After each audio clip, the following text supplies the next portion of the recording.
All right, hang on one sec. It should be, I think I'm connecting on the other one. All right. Anyway, hey everybody, happy Friday. Welcome to another future focused Q&A. I'm looking forward to doing another live one. This is actually the first in the new series. If you haven't followed what I've been doing, I'm kind of changing up my content strategy. So Monday, my podcast will drop. Wednesday, Substack will drop. Then Friday, I will continue doing the live Q&A. So here's the live Q&A. It's a rundown of some of the hottest topics coming on this week. And I will again be answering 10 of the biggest questions I encounter from folks each week and sharing my thoughts, reactions to that moving forward. So if you're new here, the goal of this is to cut through the noise of headlines, break them down, and ask really deeper questions that leaders, professionals, and just people in general can use to navigate this kind of wild AI territory that we're in. So before we dive in, if you find this helpful or you think somebody else would, like it, share it, follow, subscribe, whatever platform. I'm multi-streaming right now, so it's coming across to a lot of different things. Now, here's the rundown of the 3 topics I'm going to cover. And if you have questions live, you can ask those. I'll take those as well. It's not limited to that. But the 3 I'm going to talk about is, one, I'm going to talk about, let's see, what do we got here? The first one is about HBR came out with an article about Workslop. Yes, that is a term you are going to hear everywhere. Workslop is going to be the new thing. I will explain what that is when we get into it. The other one was a Futurism article that's talking about the rise of AI usage in marital conflict. And you know, if you're watching this on LinkedIn, you might go, what does that have to do with the professional space? Well, it has more to do with things than just marital conflict. So I'm going to talk about some of those things. And then the last one is big announcements this week in AI shopping. So there's a lot more stuff. If you've been wondering, how is it these AI companies are able to give us all this technology for free? And what exactly are they doing with it? Well, you're getting an early preview as to what it means and what you can expect moving forward. So I created a cartoon this week to kind of represent what I think we can expect that may look like in the coming weeks and months. So anyway, I'll answer some questions there. With that, let's get started. So the article from Harvard Business Review, it's called, like, I don't remember, The Rise of Workslop or something like that. This actually is a really interesting topic. This is one I will tell you, I'm answering 3 high-level questions about it today.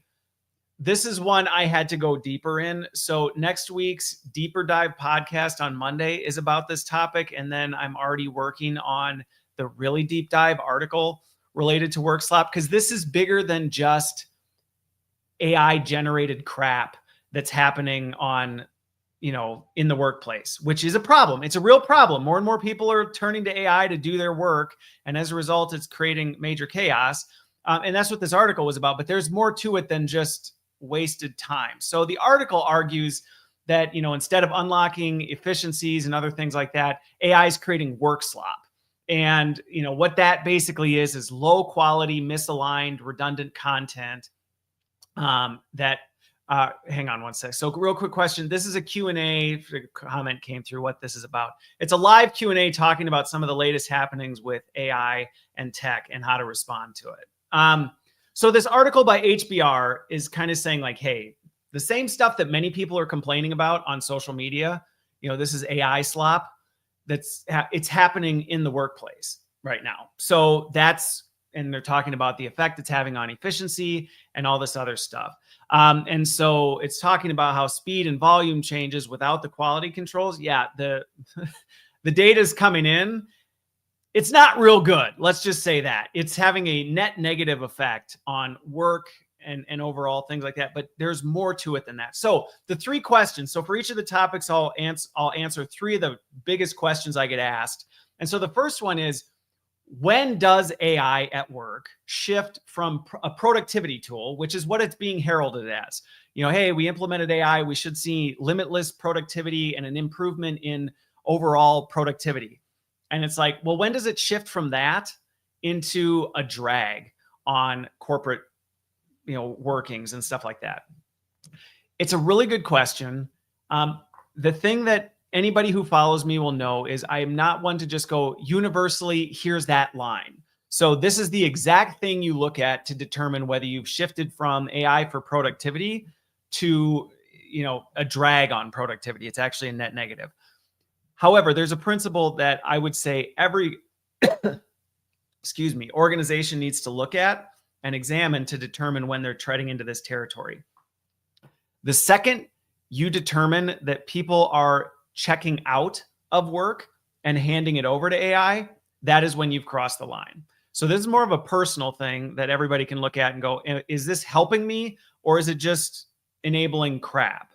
Well, if you're not the one in the driver's seat anymore, if you're just asking AI to do things and saying whatever it says I'll use and I'll hand it off and whatever, it's no longer a productivity tool. It's a drag, even though it may feel like it's giving you productivity because you're like, wow, but it's so great. I'm doing so much stuff.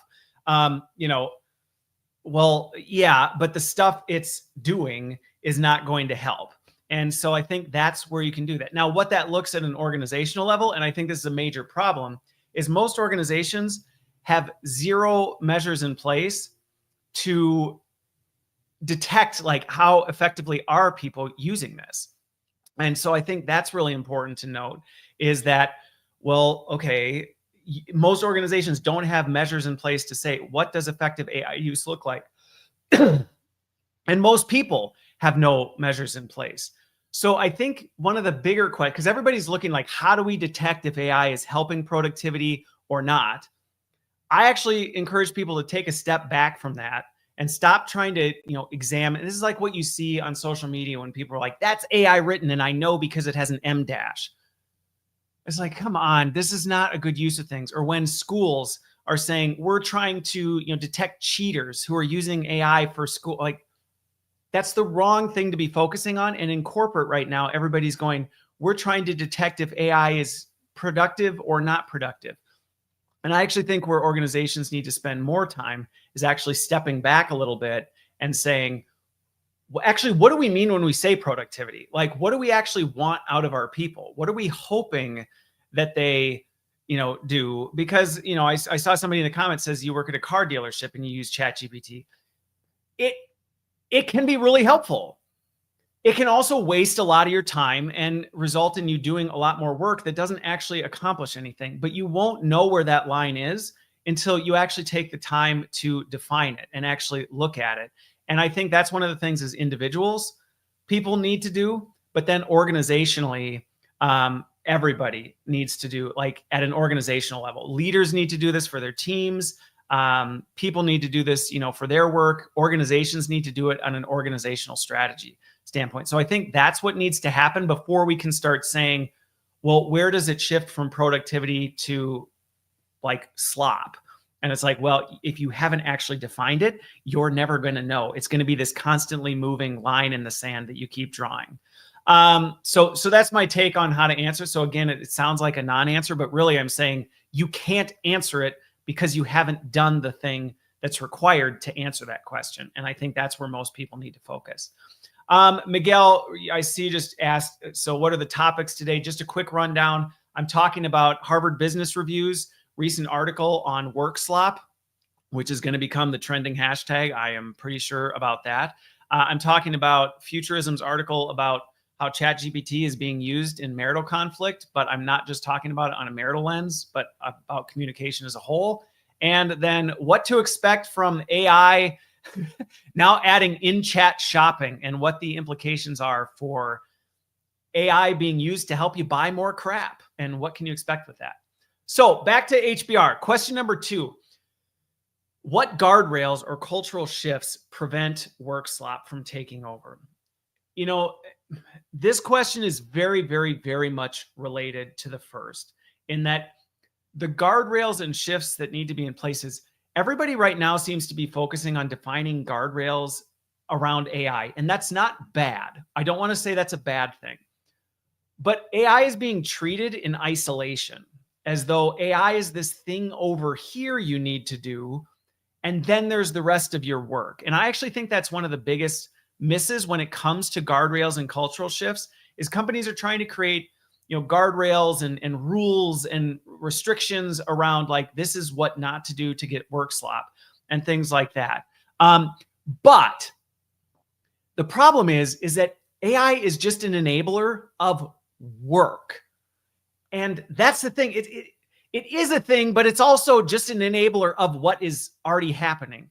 And so a lot of people are over here focusing on like, how do we define AI and what do we do with this? And that needs to happen, but it needs to happen on a technical level at different levels. I guess I would say different levels. So as an example, if you're Sam Altman or Mark Zuckerberg, you better darn well have a different focus on guardrails and cultural shifts than, say, I don't know, Bob, who is the chief operating officer for a mid-size manufacturing business. Okay, so your focus is going to be different, what your guardrails and cultural shift boundaries are going to look like.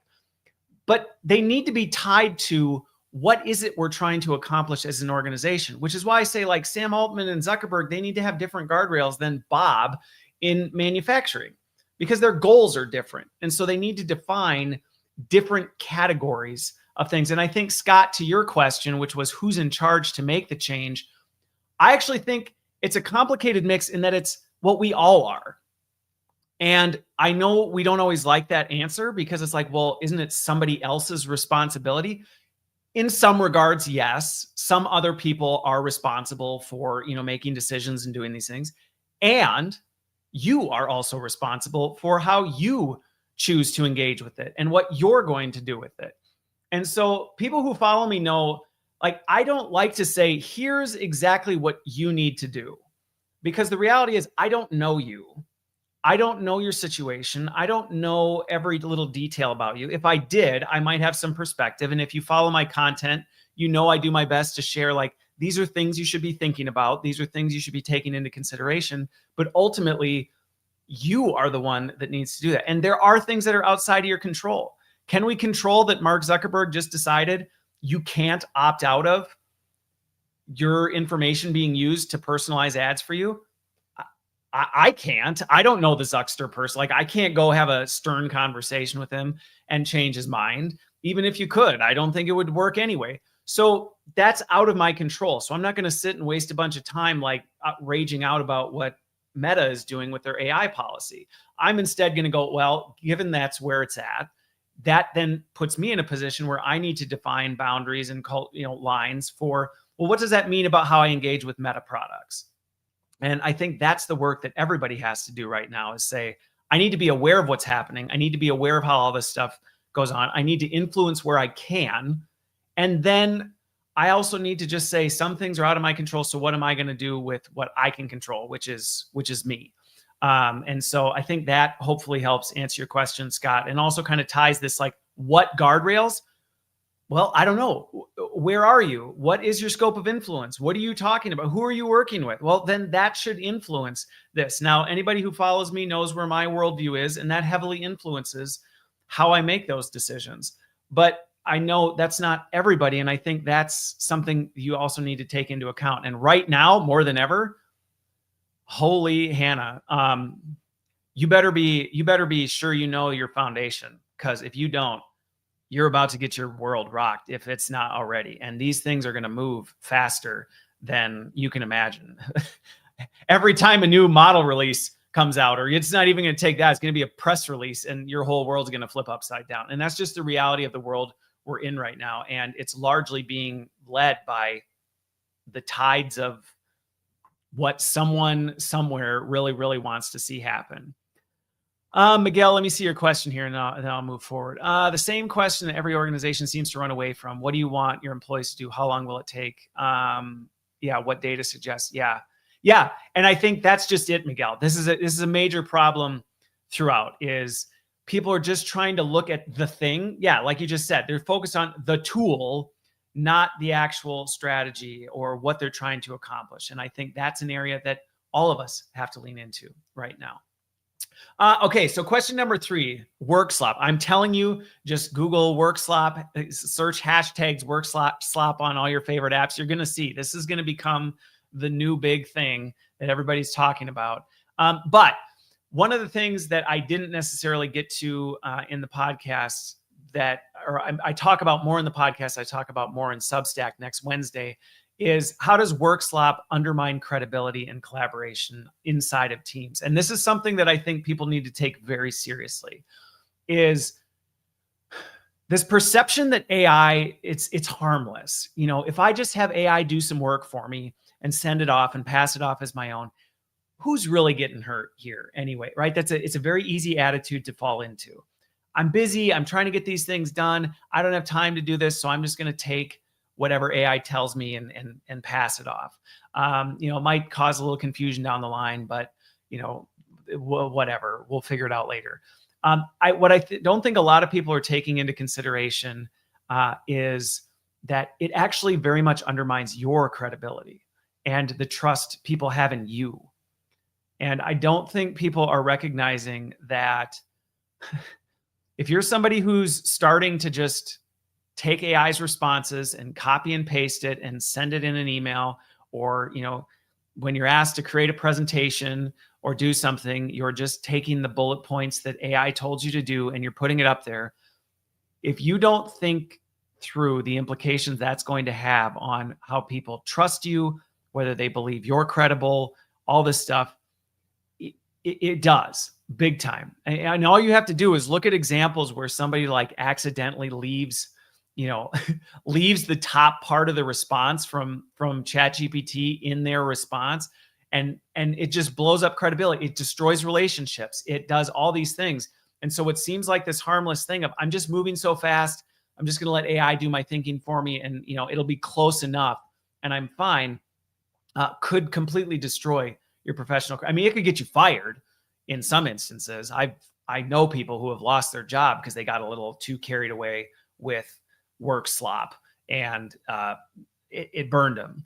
But it's not even just, you might lose your job, you might get fired, you might make a snafu that people all laugh about because it says, here's your response, and then you forgot to take that part out. It's a conversation, and what it does is it portrays to other people who you are as a person. And I don't think people are taking that seriously enough. And the response to that isn't to go, so don't use AI. The response is not don't use AI. It's, how do you use AI with wisdom and discernment and all that stuff? Because, people ask me all the time, so, is it okay or not okay to use AI to help you with your work? Well, I don't know. What are you doing with it? How are you using it? Like, are you overseeing it? Is everything it's putting together something that has your thumbprint all over it, that if you got follow-up questions on, or if somebody asked you directly, like, why did you do that? You'd be able to answer and go, well, I did because I was thinking about this. And like, is it just an extension of you, or is it something you're delegating to do your job? If it's the second, you've gone too far, and it will undermine your credibility. And not only that, the research is coming in, it's going to erode your cognitive skills. Your ability to think critically will start to diminish in doing that. So it's not just, oh no, you might get in trouble, people might think you're not credible. Like, you actually are harming yourself. It is an act of self-harm to do that. And so I just don't think people are taking that as seriously as they should. I tell people all the time that AI is like more powerful than enriched uranium. We've just given everybody this like super powerful thing that, can be used to create clean energy. And I know fission technically isn't clean energy, but you get where I'm going with this, right? So you can use it for that, or you can use it to build a bomb that would, wipe humanity off the face of the earth. And we just literally handed that to everybody. And we're like, hey, here you go. This should make your life better, with no guidance, no instruction, no anything. And so I don't think people really are taking it as seriously as they need to be. They're kind of going, what? It's just a chatbot. What's the big deal? And there are real risks to that. Speaking of which, let's transition to topic number 2, which is this futurism article that ChatGPT is like destroying marriages everywhere. And what it is, and I will tie it to my LinkedIn folks, I will tie this to kind of the professional side, because this is not just about marriages. This has to do with, and this is where whenever I talk about this stuff, it's like, this is not just about tech or personal or work. This is about life. So this article talked about there's a rising number of people who are turning to ChatGPT when they have a marital conflict.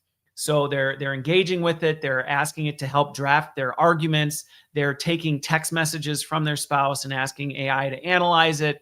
And largely they're using it to reinforce their position. and it's not helping resolve conflict. Surprise, surprise.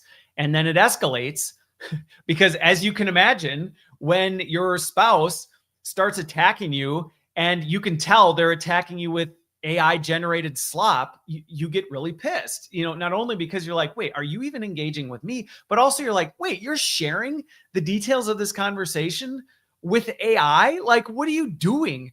Type of a thing. So I completely understand why it's not neutral. And that's the thing. People are like, well, do it or don't do it type of a thing. Yes, but you got to lean in on this. So I wanted to dig into three of the big questions on this because it's a rising trend, like really big time rising. And it's not just marriages. This is like interpersonal conflict.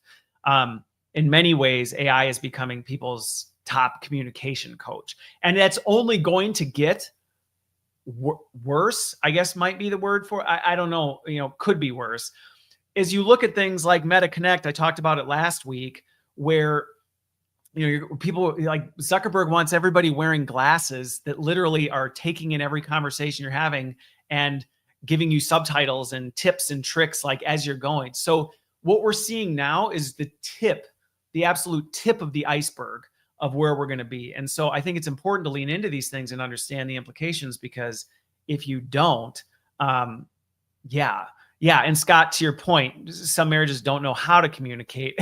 And AI is immediate. And this is where, if people go, so Christopher, is it okay or is it not okay? My answer is always like, well, what are you doing? I need to understand what you're doing. Where's your head at? How are you thinking about this? Because there's more to it than AI bad for, conflict resolution, AI good for conflict resolution. So the first question was, how can AI amplify destructive communication habits? This is, to me, one of the biggest risks, I think, of engaging with any AI tool. ChatGPT, Gemini, I don't care. Anthropic, some, I don't know, AI counselor that you have on your phone type of a thing. Here's the thing. AI just gives you what you want.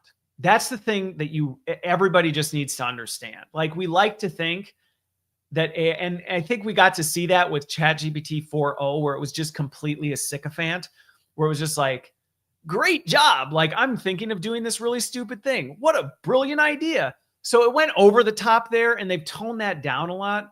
But what people still don't fully understand is AI is literally trained to give you what you want. That's what it's designed to do. So where AI can amplify destructive communication habits, well, that requires that you understand what good communication looks like. And you know what destructive communication tendencies are. Because if you don't know what those things are, then you're going to use AI and you're not even going to know that you're doing it. You're going to go, wow, like, I'm winning more arguments. AI is making me more successful at communicating. Wrong. Not necessarily. Going back to what I said in the first point. If winning is what you're trying to do, AI might help you do it, and it may burn the world around you in the process. So as an example, how can it amplify this stuff? If your goal is to beat your spouse or beat whoever you're talking to, you just want to win the argument, AI will help you win the argument. It absolutely will help you win the argument. It'll help you see all the little subtle patterns in what they're saying. It'll help you pick up on tone. It'll help you come up with a really, quick response. It'll help you dismantle their arguments. Like, if that's what you're trying to do, it will help you with that. That is the absolute worst thing you can do in a marriage and in any relationship ever, is to win at all costs. And that's the thing. And Miguel, to your point, like, a lot of times we don't even really think through what do we want? And this is what I see in organizations when I do consulting all the time. They're like, Christopher, how do we use AI to succeed? And I'm like, well, what are you trying to succeed with? What are you trying to accomplish? And most of the time that's ill-defined. And the same is true with interpersonal conflict, marital conflict with AI. If you haven't really thought through, what am I really hoping to do here? AI is just going to amplify not good things. Versus if you go, listen, like, and here's an example of something I think actually could. Everybody's been in a conflict, marriage or just dating or with somebody where things are hot, like you are not thinking clearly because you're pissed off. And so you're hearing your emotions in anything that's said. We've all been there. Like the person could say anything and you would blow up at it because you're not actually hearing what they're saying. You're reacting to how you're feeling. Well, AI will help amplify that. It also can help take it down a notch. And one example of this, not in marriage, that I shared a while back, was somebody once watched a video of mine on YouTube and then sent me what I can best describe as a manifesto. I mean, this thing was like huge. And when I first started reading it, like there was a part of me that just started getting upset because I'm like, what the actual, like, how dare you send this to me? Because it was intense. So I recognized that and said, hang on here. I'm not going to get anywhere if I'm just reacting to what I think this person's saying. And I'm not in an environment where I can ask them. They just emailed me this manifesto in response to a YouTube video. So I input their manifesto into ChatGPT and said, please help me understand what they may be trying to communicate to me. I want to actually understand what is it they're trying to communicate. And I acknowledge, I said, I'm feeling an emotional response and I need to strip that out. So I was very clear in my instructions to AI what I was trying to accomplish and my own vulnerabilities. And I said, I know I'm inclined to read this and see this and see that. And these are the things that I'm probably going to gravitate to. Help me see past that. So by giving it clear instructions, it actually helped significantly. It broke this thing down. It actually said, I don't actually think they're trying to communicate this. And here's why. It actually laid out its line of reasoning. And it was extremely helpful. And I ended up engaging with that person. We had a wonderful conversation. They actually responded back and said, wow, like I can't believe you actually took the time to take, and understand me and what I had to say. And so AI actually helped build a relationship. Had I asked AI, what is a way that I can just let this person know, how dare they, it would have done that. And I probably would have made this person feel like I was a complete monster, because after looking through their manifesto and calming down, I was like, oh, this is actually like, they're not mad at me at all. They're struggling and they're just saying, I actually felt heard through your video. And these are like, they're just laying out what they're feeling. And I could have destroyed that relationship. So I think that's one of the, like, a practical example of how you do it. Now, should you be sharing all your marital conflict with AI? From a strictly privacy standpoint, I wouldn't advise it. Like, anything that's in there is, one, admissible in court. So like, given what I know about divorce rates and things like that, like, I mean, if you really want, if you go through a divorce, you really want your spouse pulling your chat history and then seeing like how you really are. I mean, I guess. So I would encourage more people to say, like, think about the implications of it, of like how you're doing it. If you're just dumping everything in there and asking how to be a monster, like, well, that's going to come back to bite you. But that's a you issue, right? That's something you've got to work out in yourself, because that's a problem with you, not ChatGPT. But anyway, hopefully that makes sense. So the second question was, what happens to accountability when AI crafts your messages? People get annoyed sometimes that this is my favorite word. It depends. It depends. Are you just telling AI, here's what's going on, tell me how to say this? Well, then accountability goes out the window. And I think in some ways that's why more people are turning to AI to get their answers, because they're happy to take AI's answers when it gets them what they want. But they like the ability to be able to throw AI under the bus if it blows up. Oh, that didn't go according to plan. Well, shoot, that was AI's response. AI gave me that. And people want that cake and eat it too. I want to be able to get the answer fast and not have to think about it, but I also don't want to be accountable for it. And so if you're going into it with that mindset, then AI is absolutely going to amplify that. It's going to, it's going to reduce accountability. It's going to make you a worse person, because you're just going to keep doing things and going, I can get away with it because I'll just blame it on AI. What I will warn you, though, is that it doesn't work that way, even in the courts.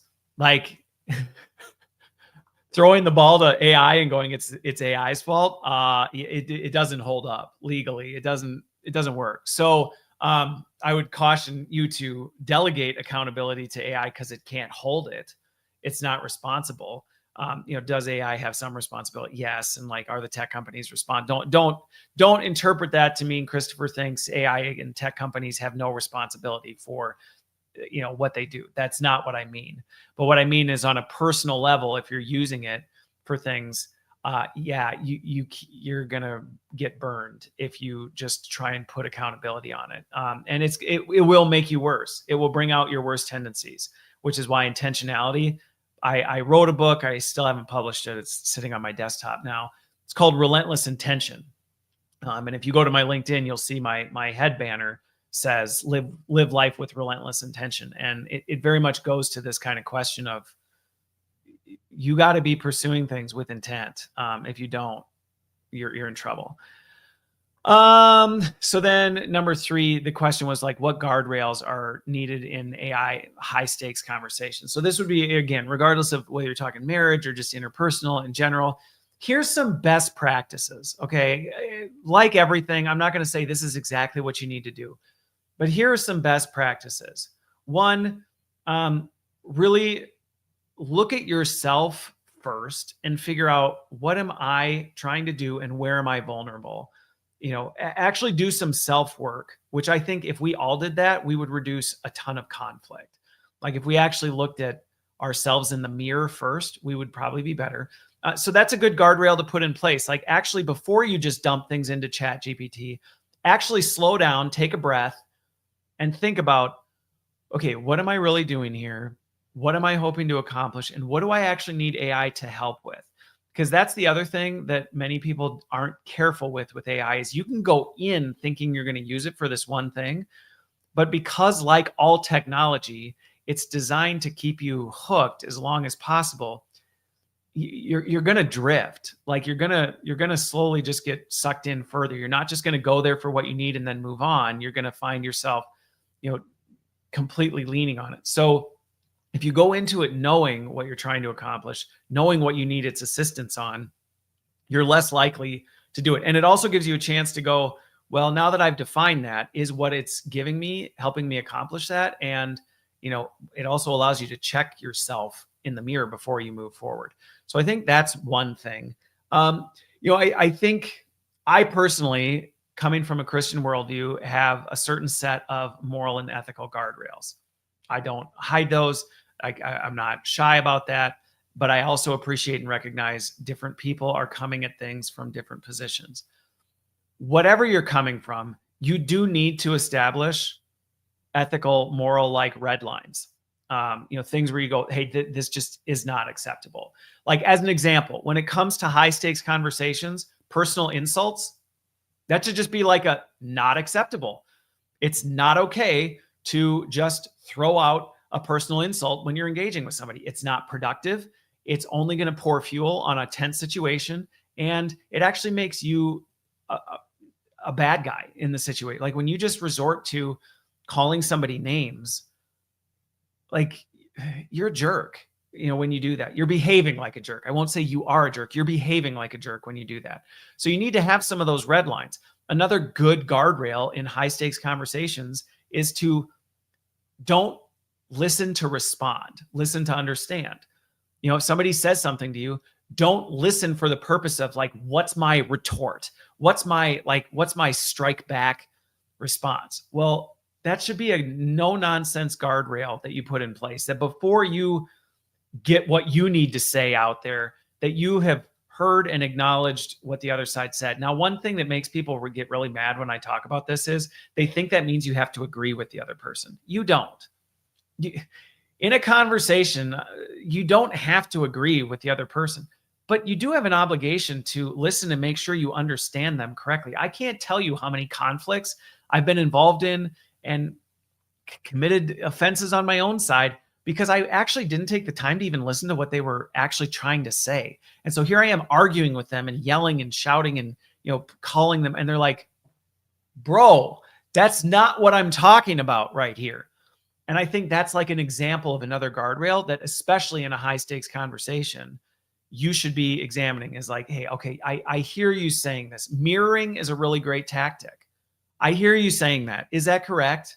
And give them a chance to clarify before you respond. So at least then you're responding to what they're actually communicating, not what you think they're communicating. So again, could I come up with a list of 500 guardrails? Probably. Would we be here till next Tuesday? Yes, and that's not really the point of this. But I think establishing what are those red lines is really important. If and they're going to look different for other people. And that's why I'm not going to sit here and list them for you. But I think there are certain things you just say, hey, we don't do this. We don't do this. And if the other person's doing it, it's okay to stop the conversation and say, hey, can we establish this as a guardrail? Can we just not insult each other and make personal attacks? It's tense, it's emotional. I get we're wrestling through something right now, but let's not turn this into something where I'm just saying, you are this way, you're a this. And it's like, well, okay, that's not productive. And I think honestly, in conflict, that should be something you're doing on a regular basis, which AI can be good at, because you can ask it like, hey, how do I reframe this back to what the original point was? Because we've all been in those arguments and conflicts where you got into it for one reason and half an hour in, you're arguing about something that's like, what do we do? I mean, look at every presidential debate we've ever seen in human history. It's like, we're not even talking about the same thing anymore. So hopefully that's helpful. All right. Topic number 3. So yes, AI and shopping add-ins. If you have not heard, OpenAI is rolling out in-chat shopping in the US so that you can buy things without leaving the app. How great is that? Now, when you're busy in your ChatGPT conversations, you can just buy more crap that you don't need. It's wonderful. And Zuckerberg's all over this too. He's talking about how they're going to use everything that you interact with AI on is going to be used to further personalize your ads. It's going to be targeting you with everything. Yeah, I don't think that's terribly helpful. But let's talk about 3 of the questions that I frequently get on this. This one's relatively new because, well, hey, it's newer territory. These are new functionalities that these AI companies are rolling out. And I've been saying for a long time, this is why they give you this tech for free. It's because they know you're sitting here talking to it, and they are harvesting more information on you than you even want to know. And it's being used to sell you stuff. So here we go. So the first question was, if AI is the new gatekeeper, this is important for business leaders to consider. So AI will largely become the new gatekeeper for what products you buy. Now, you have a choice in that. You can choose to just go along with what AI tells you, or you can go figure it out yourself. But it's going to become easier and easier and easier. And AI is going to be more influential in your purchase decisions, because when you go to purchase something, AI is going to, it's going to tell you this is what you need. Hey, what kind of car should I buy? And what it's going to respond is more and more going to be influenced, one, by what it knows about you, and then also who paid them the most money to tell you that their product is great and it's the best one and it meets your needs better than anybody else. And boy, when has it ever gone wrong before, where the person who has the most money to convince you their product right is actually a terrible, terrible thing? Can't think of any examples where that's gone sideways. But if you're a business person, and I talk to a lot of people who specialize in like marketing right now, and this is a big area that's getting disrupted because people are like, we've historically relied on like SEO and web rankings and all this other stuff and like search results. Now we're suddenly having to consider like, is the machine saying things? And yes, Bogdan, to your point, this isn't new. Okay. And I do agree with that. Some people are like, yeah, this is what Google and Facebook has been doing for years. Yes, I know. And now it's going to turn the volume up on that. That's the biggest thing, because before, yes, it had data on you. Now the way people are using AI, it has even more data on you. However, as a business owner, this is a thing that many, smaller companies I work with, many even big companies I work with, they're now starting to go, uh-oh, what the machine thinks about us matters.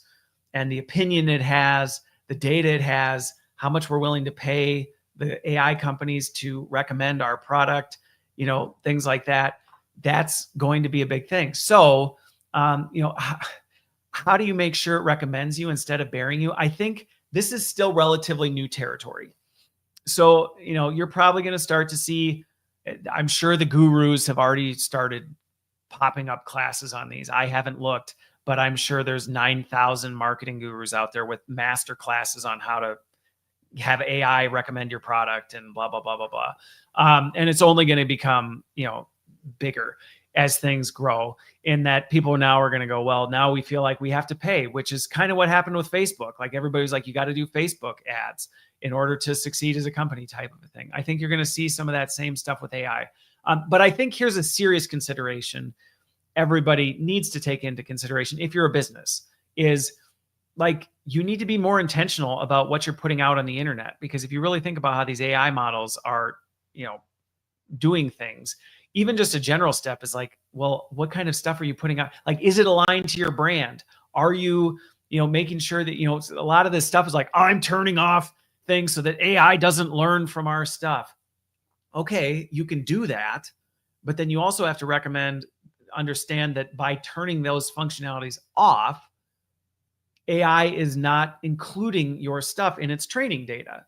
So if it's not including it in its training data, it is going to have incorrect things it knows about you. It's going to make up assumptions, which we know, it's called hallucinations. I don't like to call them hallucinations because it's just putting different pieces together. That's how the math works. But it's going to do that. So it's going to, guess, or it's going to go off what you've fed it. Now, I don't necessarily tell people, so just create a bunch of crap to put out there about yourself. But I think it's more about making sure that what's out there about your company is representative of your company. Like, is that actually, if you're not clear on what your vision is or what your product go-to-market strategy is, I mean, what do you think AI is going to do with it?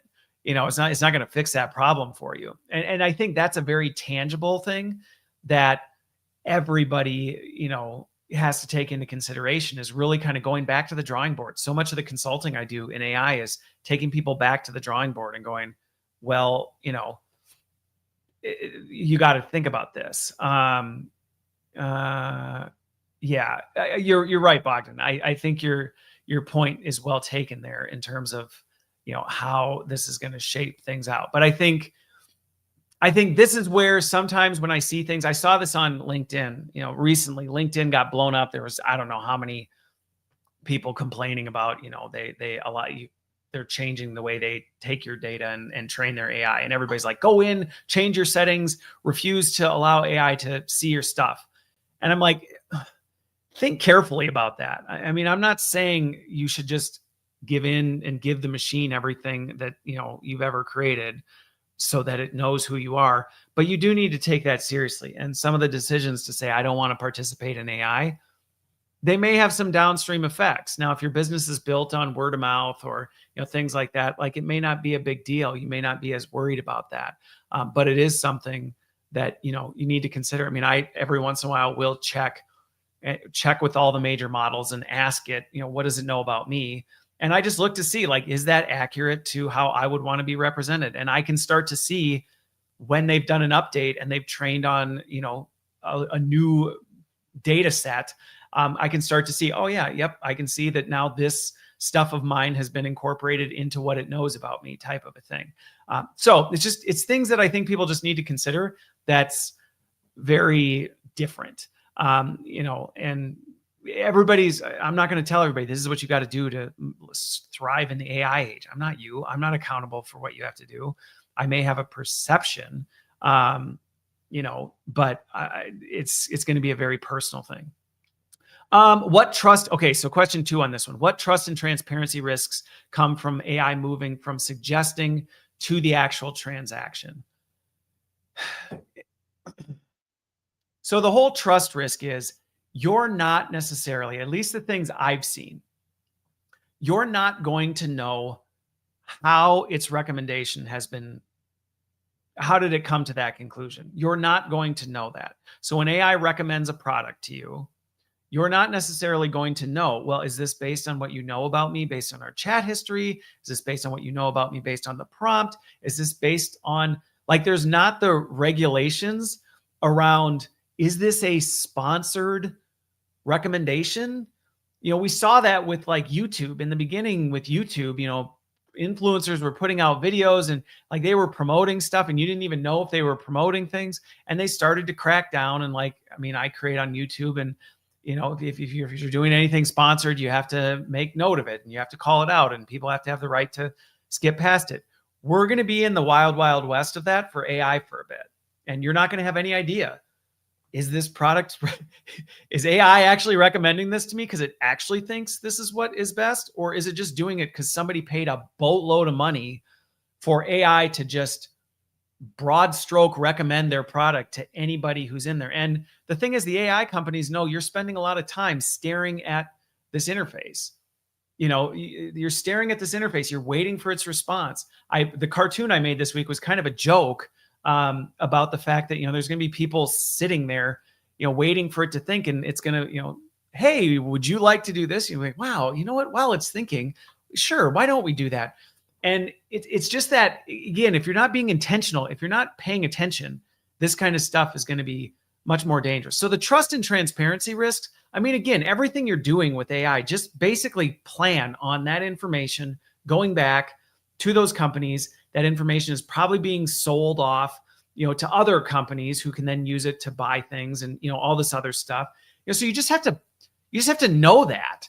So engage accordingly, and again, what does that look like for you? Where's your trust level with AI? I don't know, but you do need to operate off of the assumption that whatever I talk with AI about is going and being used by these companies for the purpose of making money off of me and possibly other things. I don't like to sit and speculate on the conspiracies and all that stuff because it's like, well, whatever. I'm involved in some of these conversations and the ethical discussions around what you should and shouldn't do with it. But there's a lot of stuff that you just don't know. And I don't think it's helpful to sit and pontificate on what might. But just trust that anything that you're sharing is going back and being used by them and potentially tons of other people. That's just the reality of things. So plan accordingly. Don't share things you would not want known by them, like that you would not want, like just don't.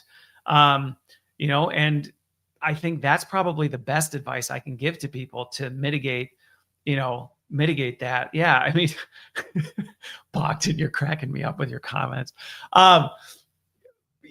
Yeah, you're just not going to know where some of this stuff pops up. And so I think it's one of those things where you just need to be really, really mindful and really, really intentional about how you're engaging with AI and how you're engaging with technology. And my personal take, and this is not so AI, I think tech companies should be allowed to do whatever they want. I'm a firm believer in privacy and data protection. I advise a lot of CISOs on, what that looks like and how they do that well.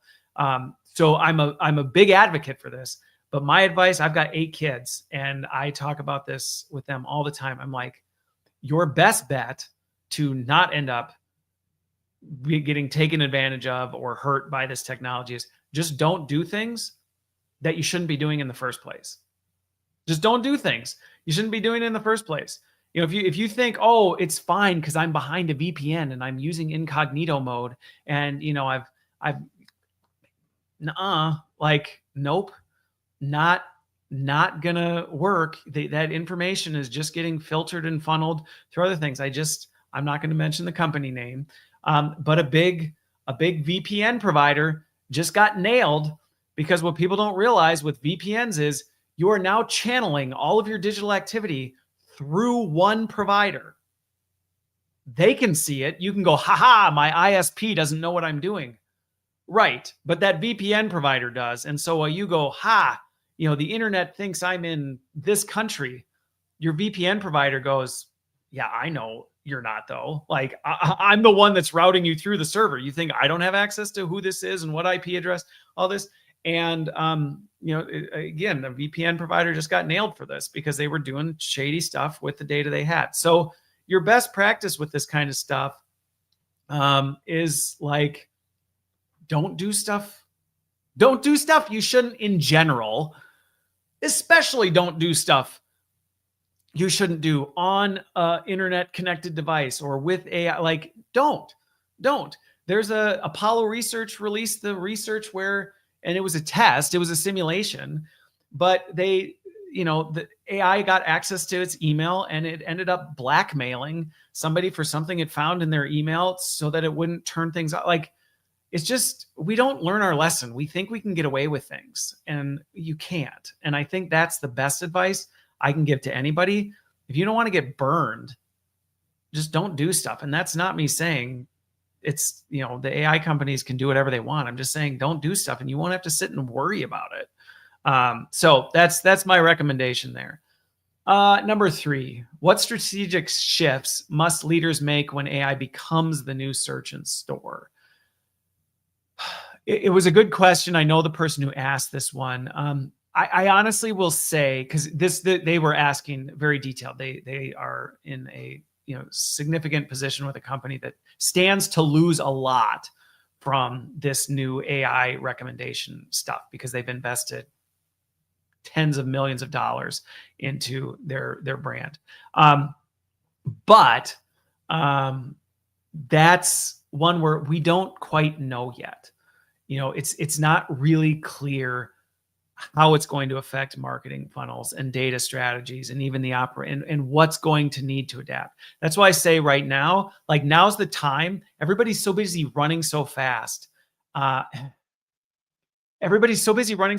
They're not paying attention to the core. And I think this is the window to clean up your core.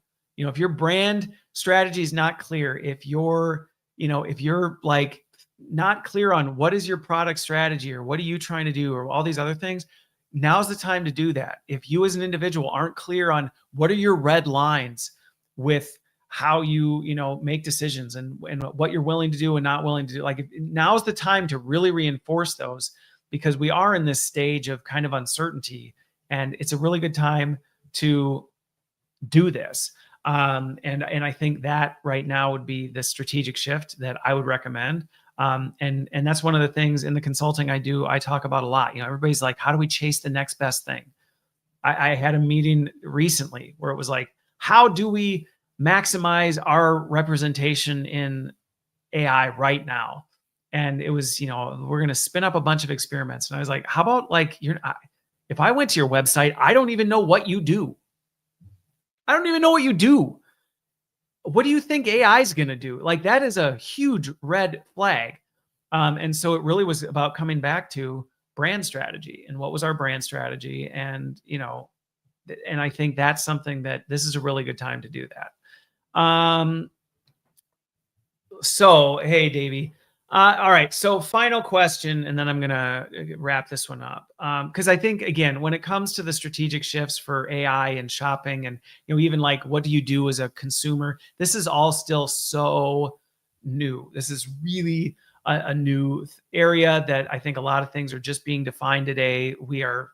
I mean, there's so much crap going on in the world right now that it's a little crazy that this is when we decide to throw even more on the mix. But anyway, so the final cross-cutting question about this stuff. And, Bogdan, one thing that I will say that I actually think is worth calling out related to this one is the whole centralized thing. This is a very legitimate concern that I was talking with somebody about this week, because they were debating integrating all of their systems with ChatGPT, their email, their, all this stuff. And it's all based on this promise that, hey, if you integrate it, AI will work better. And in some ways, yes, you can integrate your banking so that it can buy things for you. You can integrate your email so it can automatically send your emails. You can integrate Lord knows what else. OpenAI is going to come out with their wearables soon enough. You can buy that and then have it literally bring in everything you see, listen to, and talk about all day long, and it'll help be better and better and better. Yes, that's true. But you got to think through the implications of this. And I think your point, Bogdan, about the centralization of, like, hey, won't it be great when all of your stuff can be attached to one thing? How far are you really willing to go with convenience? And I think that is a very, very, very dangerous piece. And Bogdan, you're spot on. Like, you don't know where that stuff is going. And honestly, yeah, your point, they don't either. That's, I think, the other thing is, as much as these big tech companies act like they have full control over all this stuff, they know what they're doing. I talk to some of these folks, and a lot of them are flying blind. They don't like to admit it, but there's a reason all the top tech leaders are building apocalyptic bunkers right now. Like, they're talking about how AI is going to save the world and it's going to be a utopia. We're all going to live forever and nobody's going to have to worry about money and anything. And in the same breath, they're also building a doomsday bunker and stocking it to, survive 100 years without coming above ground. That kind of cognitive disconnect shows that it's like even the experts are kind of guessing, on what all this stuff really means and how it's going to play out. And, people ask me like, well, what do you think? Are we going to make it past 2030? I'm like, I don't know. I think the AI 2027 narrative, it's legitimate. Like, it's viable. Do I think it's going to happen? Are you kidding? I don't know what's going to happen tomorrow, let alone what's going to happen in the next 5 to 6 years. And I think we can get lost in imagining the what ifs and thinking through all these things. And there can be value in looking and considering about implications. I think it's wise to think strategically. But I think it's just recognizing that there is that level of unknown, even from the folks who are building it. And that is concerning. Davey, so let me answer this question, because I did say I'll take live ones too. What are my feelings on the situation in the UK going into a digital ID for citizens? Yeah, this is another one of those ones. I will be. What I won't say is, Davey, here's what you should do. You should respond this way. Because again, I think this is a very personal thing that everybody is going to have to wrestle with and consider and understand the implications. I fully think there's a lot that people need to consider when it comes to some of these things. When it comes to a digital ID, when it comes to anything like that, of saying like, how comfortable am I doing this? We saw this in 2020. I'm not going to get into this because it's such a divisive topic of like where people fell on the vaccine. Like, do you get vaccinated? Do you not get vaccinated? And I listened to and talked to people from all over the spectrum. And I saw valid concerns and really understood where people were and went, okay, I can see why you're really struggling with this. I can see why you're hesitant and what you're wrestling through. And I think the same is true with digital ID, where it's like, okay, yeah, I can see why it's not an easy decision and things like that. I think it's about wrestling through that and going, one, there's a ton of misinformation out there on all of this stuff. I think one of the things that I encourage people all the time is make sure you're leaning into understanding both sides of the conversation. That doesn't mean you have to agree with both sides, or, even sometimes like people are like, well, there's, it's somewhere in the middle. Sometimes it's not in the middle. Sometimes it truly is. This is just the right path.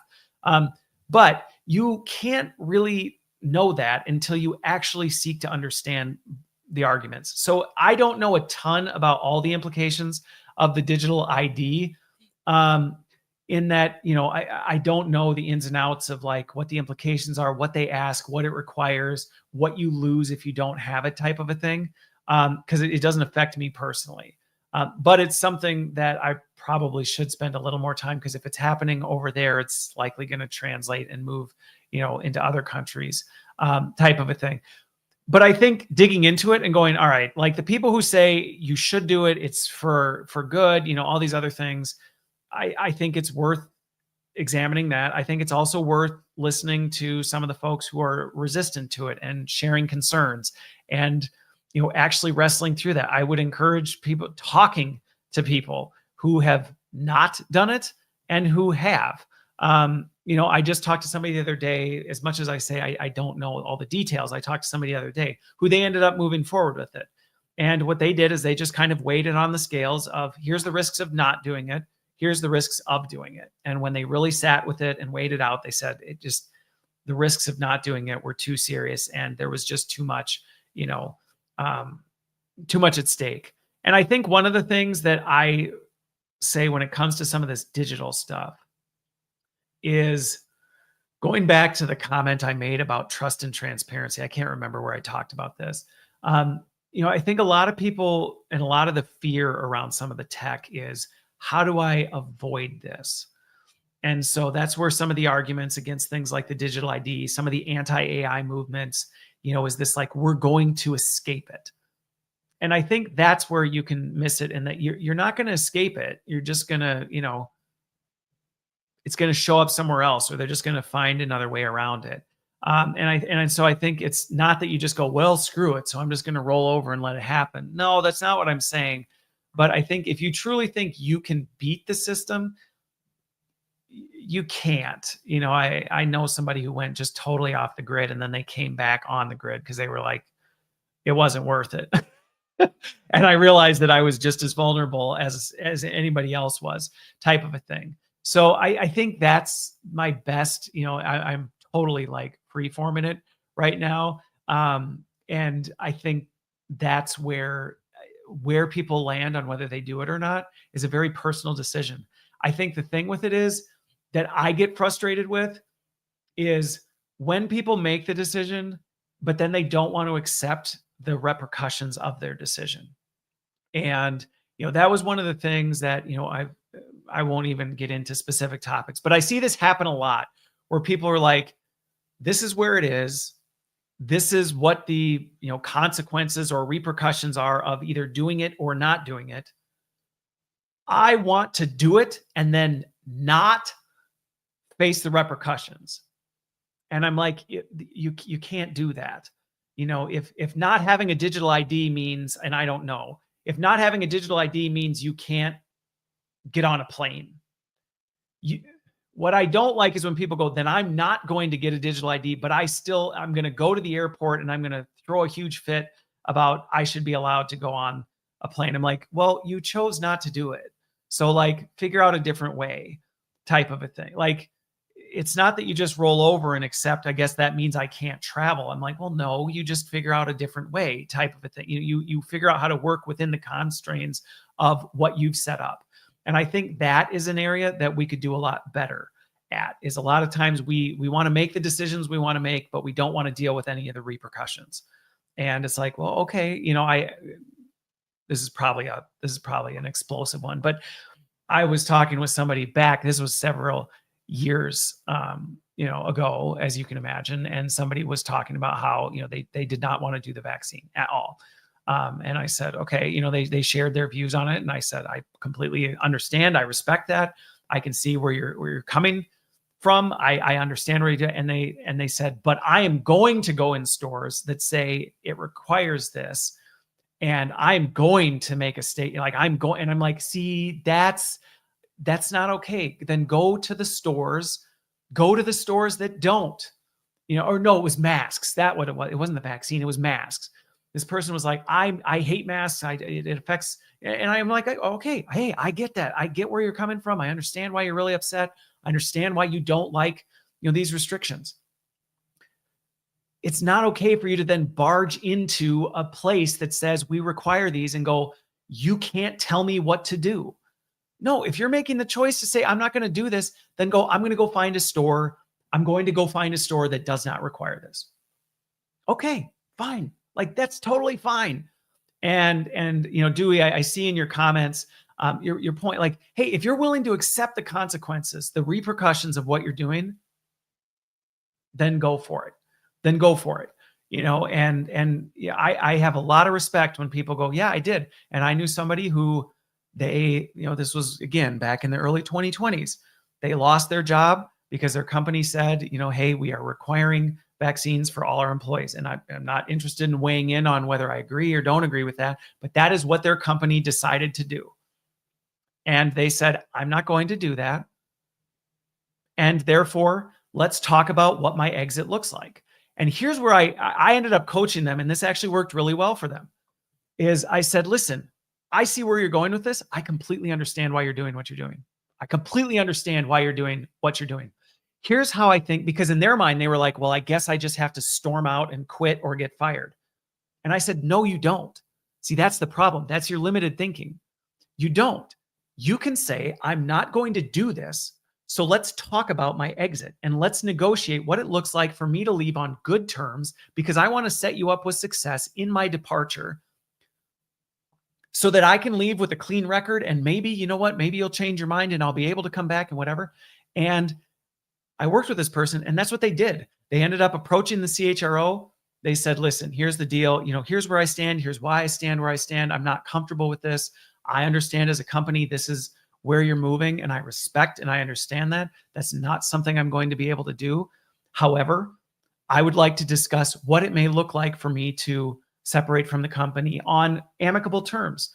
And what does it look like for me to transition and set the company up and I can find my replacement, whatever that looks like. And they did it respectfully. They did it with, integrity. They did it in such a way, we framed this whole thing up. And I said, you just watch. It's going to go different than you expect. Their company ended up working with them. They did not have to leave right away. They got an extension on the deadline, not so that they could stay. They still needed to leave, but they got an extension on it, which bought them additional time. They got a really reasonable severance, and the company actually helped them find another job. Now, that's a best case scenario. I'm not saying that's what everybody experienced, but here this person initially went into it thinking, by not getting the vaccine, I'm choosing to either get fired or get the vaccine, right? There was this binary thinking of these are the only two paths I can walk. And as we talked through it together and worked on it, we said, no, there's actually a different path. And we worked on that together, and it went really, really well. And they went out holding their head high. They were able to stand on their convictions. They were able to, be respected by the organization, and they were set up for success. And I think that that is something we need to see more of. I just want to see more of that, where we go, look, we can agree to disagree on things. We can have different perspectives. We can come at things from different angles. But that doesn't mean we need to be jerks and blowhards to anybody who doesn't get along with us. We can say, all right, like, great. We don't see eye to eye. That's wonderful. I don't agree with you. You don't agree with me, but I care about you as an individual. I want your success. You want my success. Hey, let's work together on where we go. And you know what? There's going to be times, and I can say from my own experience, there's going to be times you're going to get kicked in the face when you do that. Okay. I've been slapped more times than, so I'm not going to say if you do that, it's going to be peaches and cream and everybody's going to go, oh yes, let's work together. We'll hold hands and come to a better outcome. It's not. There's going to be people who are going to see that as weak, and they're going to take advantage of it, and they're going to kick you to the curb and whatever. And you know what? Okay. From my worldview, I look at that and say, turn the other cheek. Like, if somebody's really going to do that, they're the monster. They're the monster. You're not the monster. Just don't become a different version of the monster to try and fight back. Just go, you know what? You're a monster. Fine. You need to kick me around to feel better about yourself. Kick me around to feel better about yourself. I'm not going to stoop to that level, because if you do, you're allowing them to control you. It's really what you're doing. You're allowing them to control you if you resort to the same tactics that people use on you. So anyway, I'm not going to go to my last question, because Davey, thank you for, thank you for your question, because it actually, I think, ended on something that I think is really important, especially in these times right now where it just kills me. It just kills me as I watch people just ripping each other to shreds, they're tearing each other apart. And when I sit and talk to people, and I've got a diverse group of friends, I've got a really diverse group of friends. I've got people who you would never expect to even see in the same room. In fact, if you did, you'd expect them to like rip them to shreds. And I have tons of like really good friends from all over. And one of the things I find consistently is when I actually sit down with them and go, tell me what's like really going on. Like, what are you actually thinking about? What are you wrestling through? And they know I'm not just doing it so I can call them an idiot or, whatever. Most of the time I go, oh, okay, yeah, I can actually completely understand why you would feel that way. You know what? I can relate to that. I might not have the same feelings. I might not come to the same conclusion, but I can empathize with what you're sharing. I can recognize that is a true statement. And yes, two things can be true at once. This can be true and this can be true. And I have found sometimes, yes, I still get socked in the mouth when I do it, but I have found consistently that when I do that, it brings the temperature down in the conversation. It helps people end up going, all right, like, look, we can put our weapons down and maybe we can actually have a civil conversation here instead of just hurling insults at each other. And again, does it work all the time? No, but I had an interaction, was it last week, that, on a post on Substack, I had posted about something and somebody, they took it and they just ran with it. And I just said, hey, I hear what you're saying. I hear what you're saying. That's not what I'm trying to communicate. And at first they just kept hitting back. They just kept hitting back. And I'm like, I'm not going to bite into this.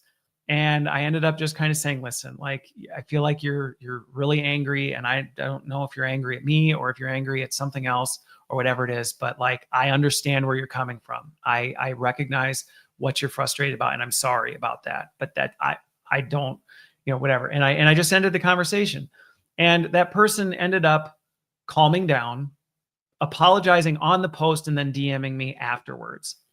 And it was like one of those things where it's like, see, it does work. It doesn't work all the time. And there are some people who are just very, very difficult.